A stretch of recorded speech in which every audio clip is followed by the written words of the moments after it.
Bonjour frères et sœurs et merci de votre fidélité.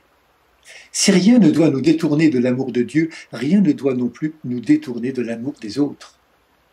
Jésus nous invite au discernement. Il nous invite à reconnaître dans les événements les signes des temps et l'appel de Dieu à la conversion, sa présence aimante.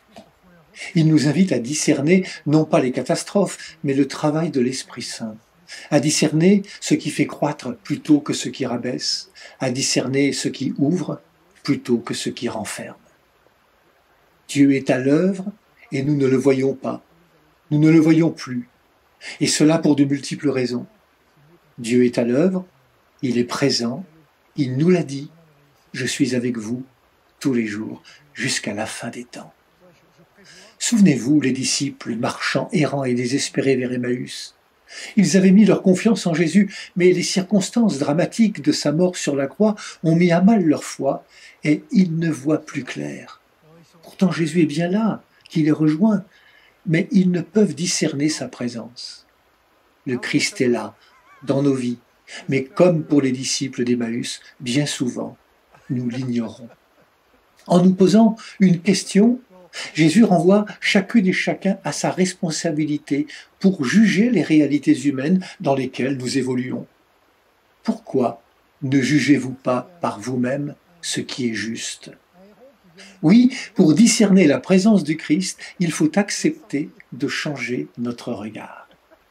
S'il nous parle ainsi, c'est qu'il nous fait confiance et qu'il sait que nous avons aussi cette capacité de discernement.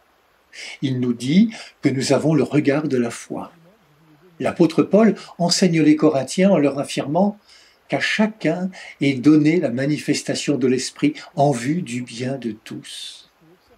Nous sommes toutes et tous capables de discernement.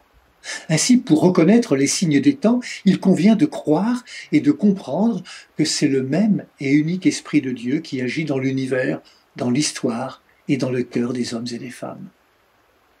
Pourquoi Jésus prend-il l'exemple du pardon et de la réconciliation d'avec le frère ? Peut-être pour nous introduire dans le seul signe du royaume, à savoir le pardon et la miséricorde au cœur de tout son évangile. C'est à ce signe que les hommes et les femmes qui le suivent seront reconnus comme ses disciples. Pas d'autre chemin que celui de la fraternité. C'est à l'amour que vous aurez les uns pour les autres que l'on reconnaîtra que vous êtes mes disciples. Dieu est à l'œuvre en cet âge, ces temps sont les derniers.